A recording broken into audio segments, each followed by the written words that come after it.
Hello everybody, welcome back to another video. Today, we'll be looking at the Friday the 13th Part 5, A New Beginning, Roy Burns Ultimate Action Figure. I hope everyone's having a splendid day, for I have had a long one at that.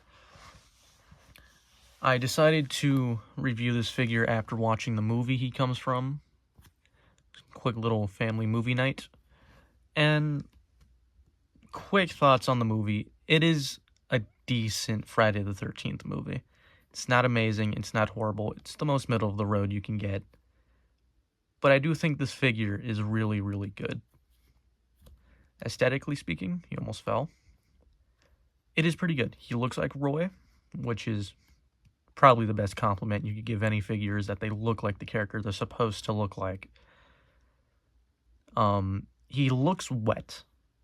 He's very glossy, which definitely is probably a reference to the end of the movie, especially since he has the gut mark from the tractor that Reggie the Reckless hits him with,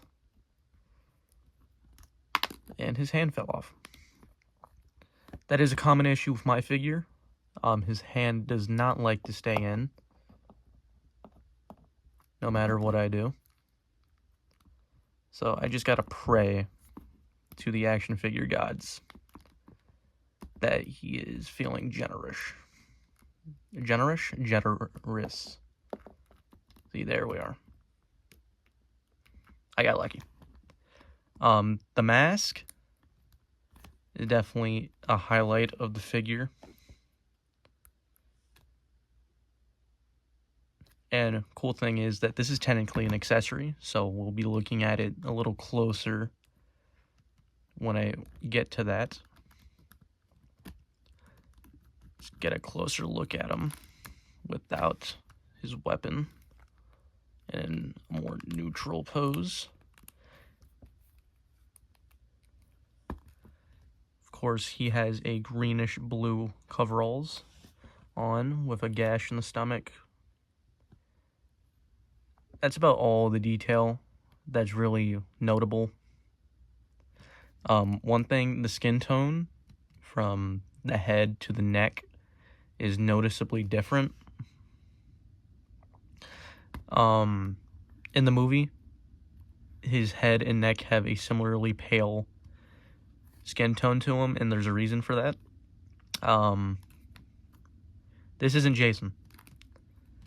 Like I said in the beginning, this is Roy Burns. He is a paramedic who starts killing people after his son is murdered.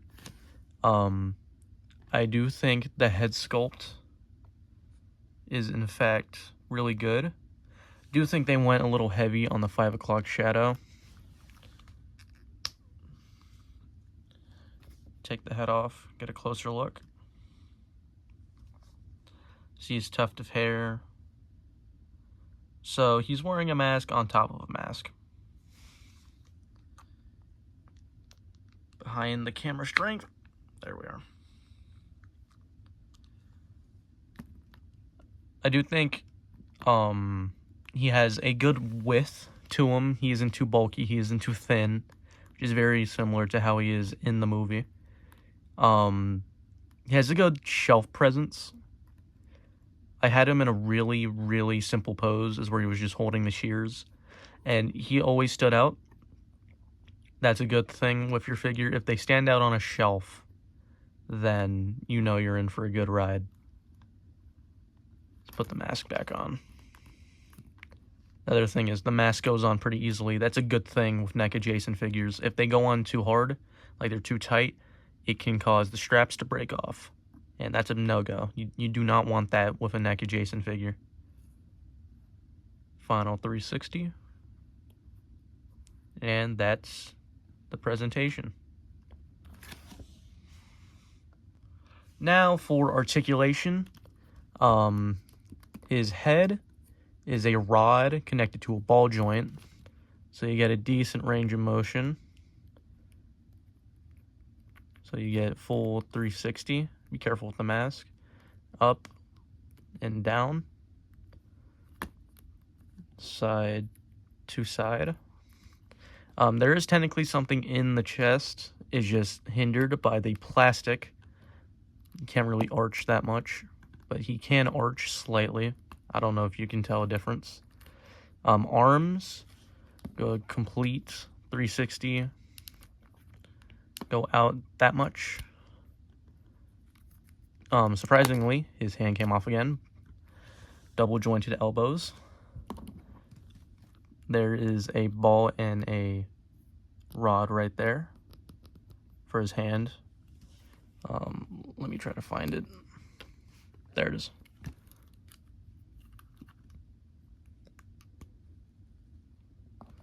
So it can go like that, or if it would stay on, it could go like that.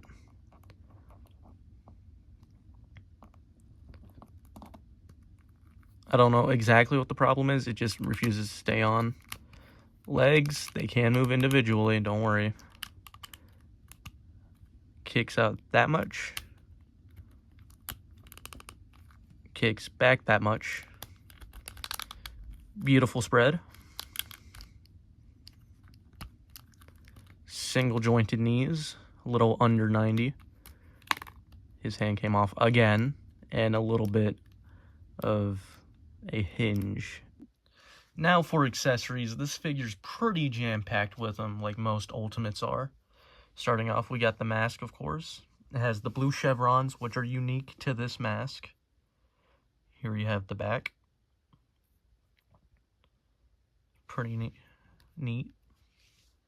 Next, we have the garden shears, which he uses to kill Tina. They do function. This is the weapon I primarily have him holding on my display. Next, we have the flare. I forget the dude's name, but he does kill someone with it. Next, we have the metal rod he uses to kill Demon in the porta potty.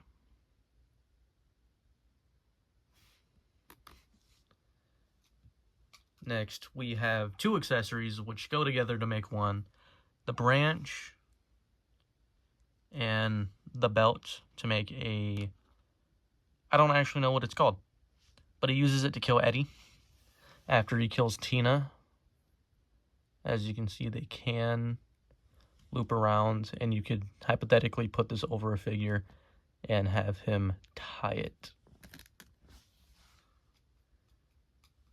Next, we have a tent spike.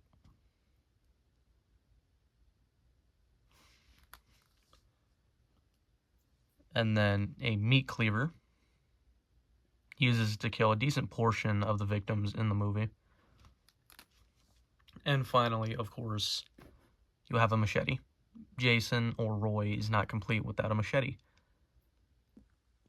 Now it's time for the size comparisons. Start off, we have an average 6-inch scale figure. Here we have the Marvel Legends Gamerverse 2-pack Captain America. As you can see, the NECA scale is way higher than he does. Keep with the Marvel Legends. Here we have a closer to 5-inch scale figure. That's the Secret Wars retro-carded Wolverine. Again, with the Marvel Legends, here we have the 20th anniversary retro-carded Hulk. A little closer in height, but, you know, still different. A little too big.